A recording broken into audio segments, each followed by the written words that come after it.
Shalom, and welcome back to B'nai Noach Academy, Thoughts on Life.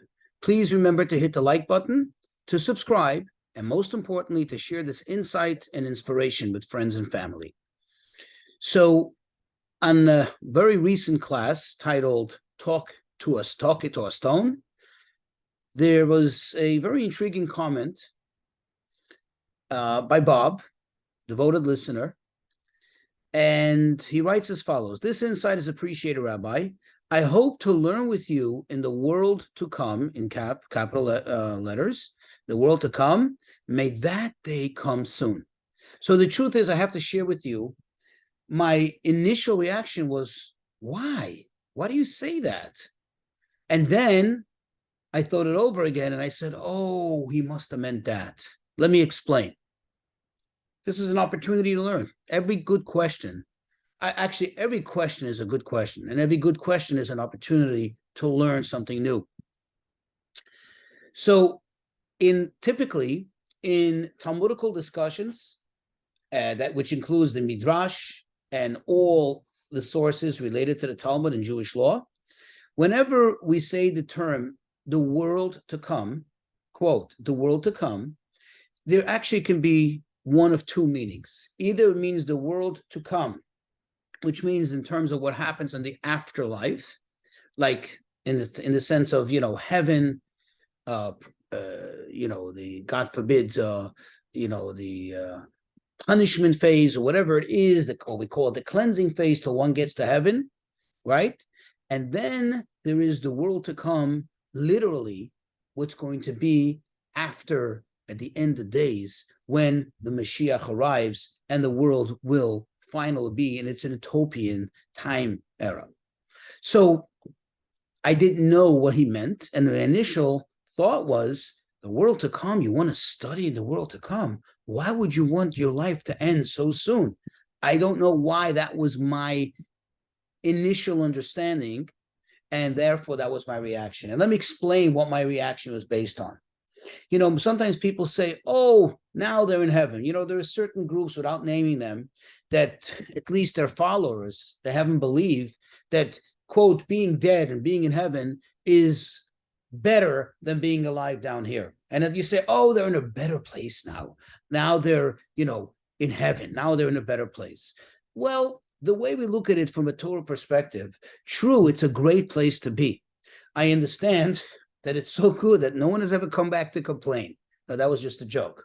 But no one's ever come back to complain, because indeed, the souls, notice what I said, the souls that are in heaven, they truly and absolutely enjoy heaven. What's there not to enjoy? Now, heaven is not like the fools, I'm quoting now Maimonides, like the fools imagine, when you have good, delicious food and nice homes and beautiful women. No. That's not what heaven is, obviously. Rather, it is the world of the souls. The soul gets to bask in the glory of God. The soul gets to appreciate godliness and to understand things that it could not understand while it's living here in a mortal physical body.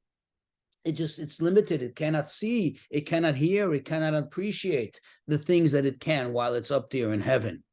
So the soul has the utmost pleasure and the greatest experience that it possibly can. And the soul keeps on going higher and higher and higher in terms of pleasure, in terms of godly excitement, godly, we'll call it luxury. Okay, just understanding godliness and so on.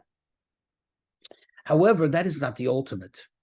As great as it is, but notice what I said, it's the soul. It's the soul devoid of the body.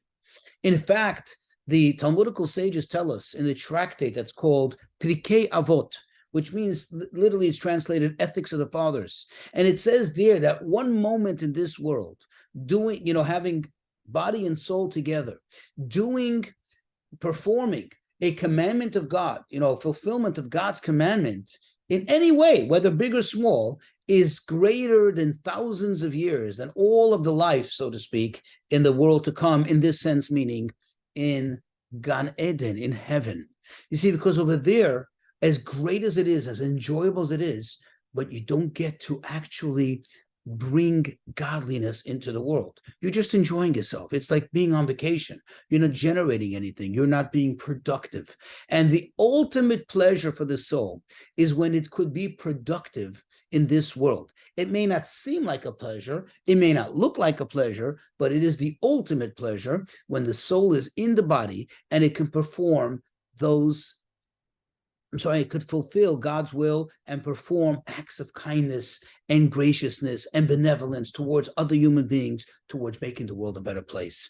There, it's playing an active role and actively being the partner, so to speak, of God in the betterment of the world. So that is the ultimate. Now, the other meaning of, quote, the world to come, which I understand now, after giving it a second thought, is what really Bob intended when he wrote that, is the ultimate time at the end of days when there will be, the souls will return to the bodies, there'll be resurrection of the dead, and then we will get to enjoy godliness at the same time that we're going to be performing all the commandments and studying in Torah and growing and growing and growing.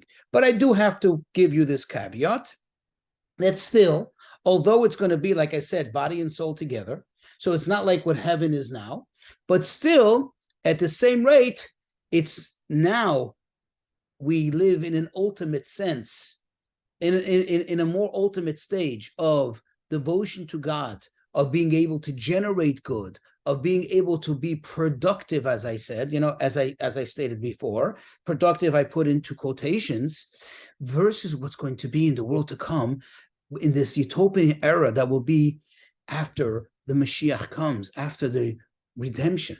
You see, because then we won't have the challenges that we have now.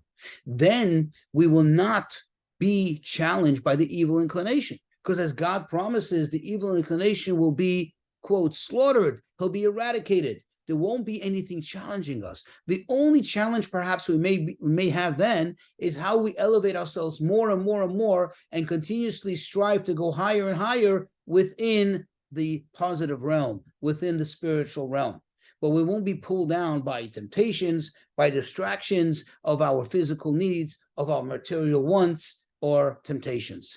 So in fact, now is the time to do it. Now is the time to take advantage of every whatsoever opportunity that comes our way. Any hint at opportunity to do God's will, to do kindness, to bring positivity into the world, to make the world a better place, because now it's when it really counts, because now it's when it's most difficult. But this is where we really get, so to speak, those brownie points that will serve us best later.